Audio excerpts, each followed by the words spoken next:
সন্মানীয় বন্ধু-বান্ধৱীসকল নমস্কাৰ। মোৰ সন্মুখত দেখিছে এজোপা ডালিম গছ, উন্নত জাতৰ ডালিম। ডালিমৰ উপকাৰিতাৰ বিষয়ে জানেই, ডালিমৰ কিমান উপকাৰী ফল, ইয়াৰ উপকাৰিতা আমি ক'বলৈ আৰু প্ৰয়োজনেই নাই। ইয়াৰ উৎপত্তি মানে খেতি বাতিৰ কাৰণে উৎকৃষ্ট ঠাই হ'ল খৰাং অঞ্চল, আৰু বৰষুণ কম হোৱা হ'লেও কথা নাই, কিন্তু খৰাং অঞ্চল লাগে।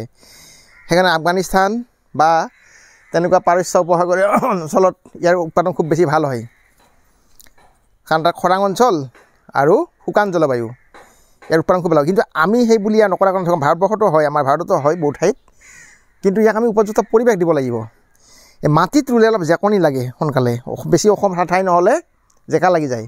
কিন্তু আমি যদি সীমিত পৰিসৰত ইয়াত টাবত ৰুব পাৰোঁ, পলি বেগত ৰুব পাৰোঁ বা গ্ৰ' বেগত ৰুওঁ, তেতিয়াহ'লে কি হয়, ইয়াক আমি ইচ্ছামতে শ্বেপ দিব পাৰোঁ, আকৃতি দিব পাৰোঁ, সাৰ পানী দিব পাৰোঁ আৰু আদৰ যত্ন ল'ব পাৰোঁ সহজে। তেতিয়া ই উপযুক্ত ফচল দিবলৈ সক্ষম হয়। তেনেকুৱা বহুত উদাহৰণ দেখা গৈছে। গতিকে আমিও এইজোপা ডালিম ৰুইছিলোঁ প্ৰায় 7 মাহমান হ'ল। ইয়াক এটা শ্বেপ দিয়াৰ কাৰণে আমি এতিয়া চেষ্টা কৰিম, বা প্ৰুনিং কৰা বুলি কয়। কাৰণ ইয়াক যদি আমি শ্বেপ নিদিওঁ বা ইয়াক যদি আমি কাটিং নকৰোঁ, তেতিয়াহ'লে ইয়াৰ উপযুক্ত ফল নিদিব। এইটো হ'ল গ্ৰাফটিং, সোনকালে ফল দিব ই। কিন্তু এই যে ডালবিলাক দেখিছে, এই ডালবিলাক শকত হ'ব লাগিব, পুৰঠ হ'ব লাগিব, তেতিয়া সি ভাল মানে ফল দিব। গতিকে প্ৰথমতে আমি ইয়াক কাটি ল'ম বা প্ৰুনিং কৰিম, ইয়াৰ ডালবিলাক শক্তিশালী কৰি দিব লাগিব। সেইকাৰণে আমি ইয়াক এটা নিৰ্দিষ্ট নিয়মত প্ৰুনিং কৰিম। মই গছজোপা কেনেকৈ জোপোহা কৰিম বা কিমান ওখ ৰাখিম, এইটো মোৰ নিজা কথা, প্ৰত্যেকৰে নিজা নিজা কথা, নিজা হিচাপ নিকাচ থাকে, সেইমতে বলাই ল'ব লাগে। মই গছজোপা ইমানমান ওখৰ পৰা ৰাখিম, ৰাখি ইয়াৰ ডালবিলাক কাটি দিম। তেতিয়া ডালবিলাক মোৰ পুৰঠ হ'ব আৰু শকত হৈ পেলাই ই ফলনশীল হ'ব। মই এইখিনিতে ইয়াতে কাটিলোঁ। এইটো প্ৰুনিং কৰা বুলি কয়। প্ৰুনিং কৰিলেহে ই অধিক উৎপাদনশীল হ'ব। গোটেইবিলাক মই কাটি দিম, ইয়াত মৰম কৰাৰ কথাই নাহে।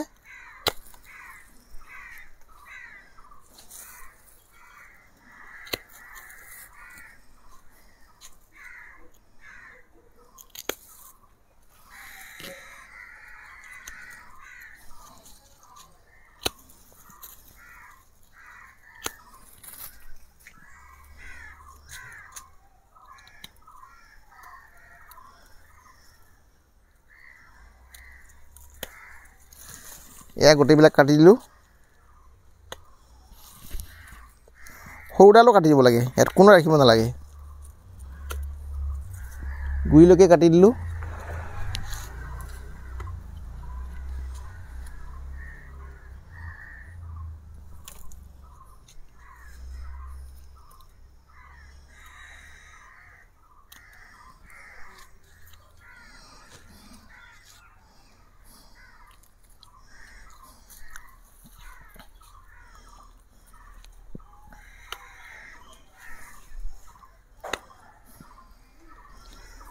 গোটেই ওখ গছজোপা মই কাটি ইয়াক লঠঙা কৰি দিলোঁ, কাৰণ লঠঙা নকৰিলে নহ'ব, ইয়াক লঠঙা কৰিব লাগিব।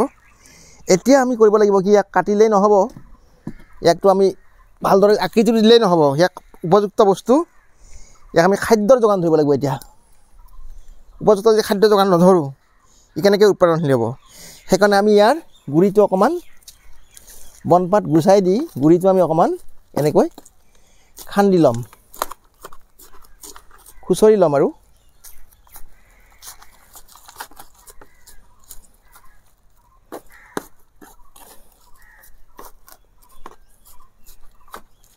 এনেকৈ খুচৰি ল'লোঁ। অলপ চপাই দিলোঁ গুৰিফালে মাটিটো।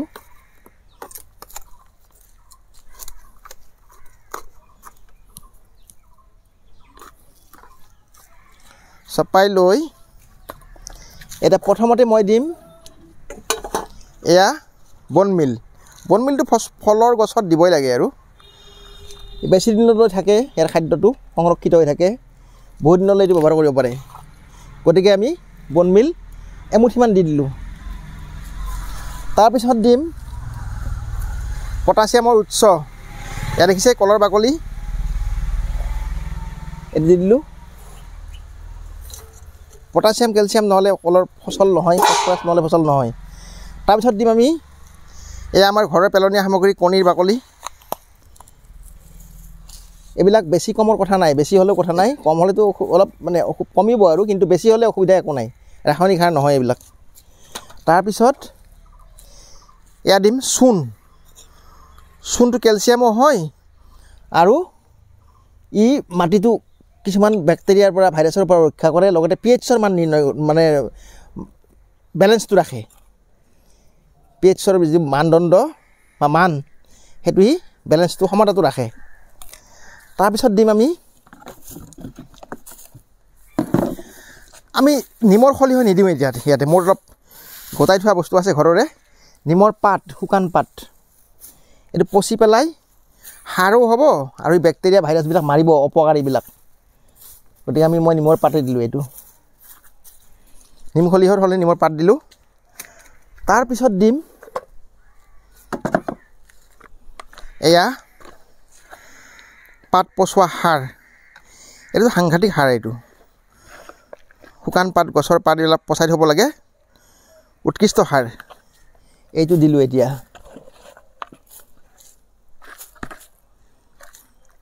এয়া দিলোঁ তাৰপিছত দিম আমি শেষত এয়া আমাৰ গোটাই থোৱা শুকান গোবৰ দি দিলোঁ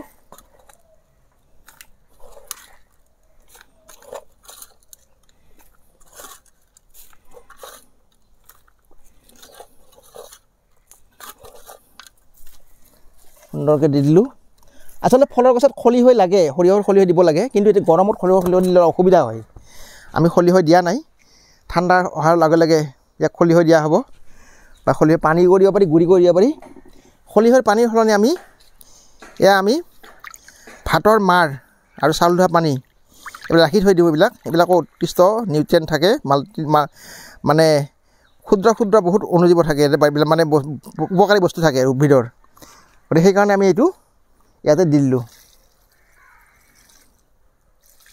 এইটো খলিহৈৰ বিকল্প হিচাপে এইবিলাক দেখিছে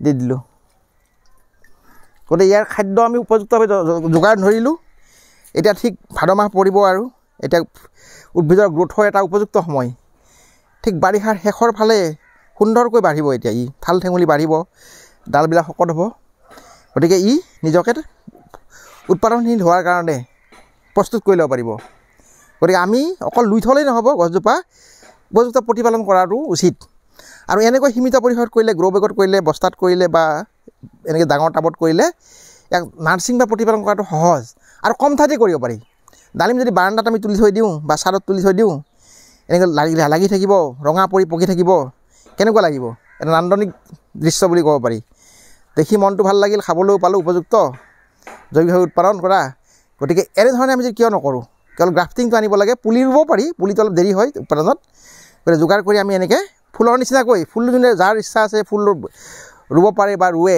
সেইবিলাকৰ অভিজ্ঞতা থকা মানুহৰ কাৰণে আৰু সহজ একেই পদ্ধতি কেৱল খাদ্যটো ইয়াৰ অলপ সুকীয়া হয় ফুলতকৈ অকণমান বেছিকৈ দিব লাগে আৰু সেইখিনি পাৰ্থক্য গতিকে আমি এনেকৈ সকলোৱে কৰোঁ আহক কৰিলে ল'ৰা ছোৱালীয়েও শিক্ষা পাব হৰ্টিকালচাৰ বা ফল মূলৰ উদ্যানৰ বিষয়ে কেনেকৈ লাগে গছ কেনেকৈ দেখিছে মানে দেখা পাব আৰু তেতিয়া আমি ছবিৰে ফটো দেখাই দিব নালাগে এইটো মোক লাগিছে এনেকৈ লাগে কিতাপত দেখাই দিব নালাগে প্ৰেক্টিকেলি আমি এনেকৈ দেখুৱাই দিব পাৰোঁ আৰু তেতিয়া সেইটো সিহঁতৰ শিক্ষাটো হাতে কামে অহা যোৱাৰ নিচিনা হয় ব্যৱহাৰিক হয় আৰু প্ৰেক্টিকেল হয় গতিকে বন্ধু বান্ধৱীসকল আমি আমাৰ পদ্ধতি দেখুৱালোঁ কেনে দেখিলে কেনে পালে সকলোবিলাক জনাই মন্তব্যৰে আমাক উপকৃত কৰিব বুলি আশা ৰাখিলোঁ ধন্যবাদ